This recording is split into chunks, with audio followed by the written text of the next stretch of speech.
See, Turek, your mind, it is like a gun. And you want to load it up with little itty bitty bullets of knowledge.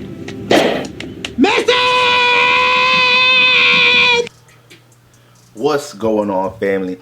It's your guy Boro, the Lucky Libra, and thank you for tuning in to another episode. All right, as you can see by the title, we're gonna be picking up the constellation through the houses series with Gemini in the first house. All right, y'all make sure to tap into my website to connect with the Lucky Libra.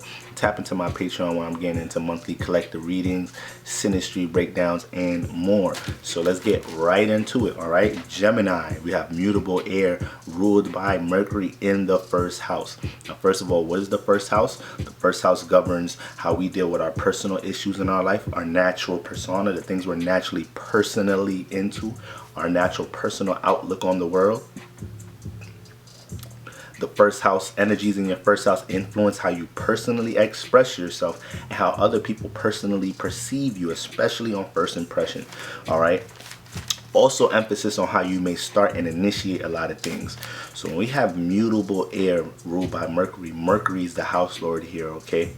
Mercury is the house lord of this house. So Mercury deals with how we think and communicate, all right? How we organize our thoughts to communicate them to others, all right?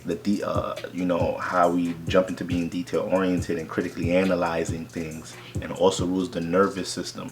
So when we look at natural traits for the Gemini rising with Gemini in this first house, these people communicate.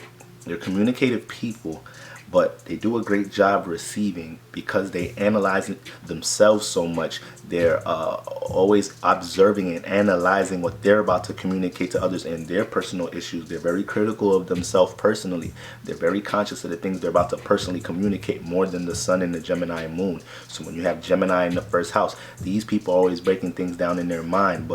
So they're communicative people, but at the same time, they do a great job in being able to receive by criticizing, analyzing, observing how other people personally express themselves. It almost helps them because we know Gemini is dealing with duality here. So these people personally are able to be that flexible and adaptable, adjusting their personality based off what they're receiving from others personally. This is very key to understand about the Gemini rising. You can't put nothing past the Gemini rising. Everything is strategical. Everything is being processed up here. It may not look organized to you, but there's a method to their madness. It's this type of energy.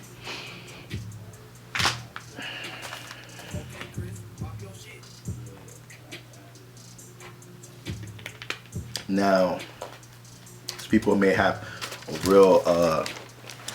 real dope way of articulating themselves, okay? Could be very restless individuals. Mercury is a very active planet, quickest planet, and it is dealing with the thoughts. Look at how many thoughts we could deal with by default. You could have no air placements, and we all overthink about something. So imagine air signs or Gemini, especially ruled by Mercury, okay, or Mercury influenced signs like Virgo. You're gonna have a lot of overthinking. We're dealing with a lot of thoughts here, a lot of analyzation. So these could be really restless individuals. They could seem like they getting 8-9 hours of sleep, but they really be up late at night and then be up early, and then they can move around and somewhat have a lot of durability here. Very curious individuals. They want to, especially if you're in a personal circle, they want to be included. You could be a Gemini rising. You at home chilling, smoking with the homies. You go use the bathroom. You come back, they talking about something, and you're like, "What y'all talking about?" Gemini rising go ask, "What y'all talking about?" And if let's say they wasn't really talking about nothing, and they're like, "Nah, we talking about some bullshit, bro." You were like, "Nah, what y'all talking about?" Like, Gemini's gonna want to know, gonna kind of feel included. Could be that curious there. All right, that curiosity can lead you into many doors that you didn't even really want to walk into. Gemini risings, you gotta be mindful of that too. All right, but it's why y'all learn a whole lot about everything. All right, and you're able to dissect people personally and pick up on things from them, add it to your arsenal.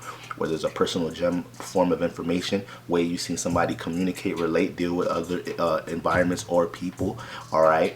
Start to open your mind up of how you can adapt yourself personally. These people are very idealistic, all right, and very solution-based, all right? They like to bring solutions, ideas, out, different possibilities to the table. This is their natural energy personally. Now, when it comes to when it comes to their natural aura, okay, these people may look like they're always processing thoughts. They're always thinking about something. 9.5 out of 10 times, they are always thinking about something. So it could start wearing down on their face, looking like they're always processing thoughts, analyzing something. Almost could be a bit fidgety here. Face could flinch a lot, all right, or can wink a lot. Can, you know, they can hit you with one of these. They can hit you with them random squints in conversations. You just talking to them, they chilling like. They hit you with one of those. You like, what was that? Mercury just active. Mercury just identifying, running around, analyzing things. So, you know, their mind moves rapidly like that. But so it can start wearing on their face, or like they just, you know, these people could be like mad scientists as well. You know, have that heavy influence of Mercury in the first house. So it can pick up on details about a whole bunch of things. Okay. And we could definitely have them blinky eyes here. These people blink a lot.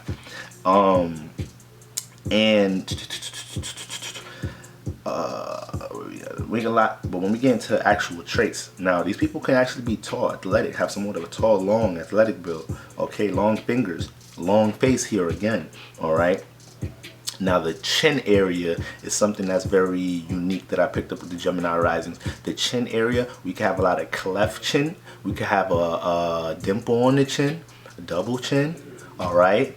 We can have some unique curvature here in the dealing with the chin area.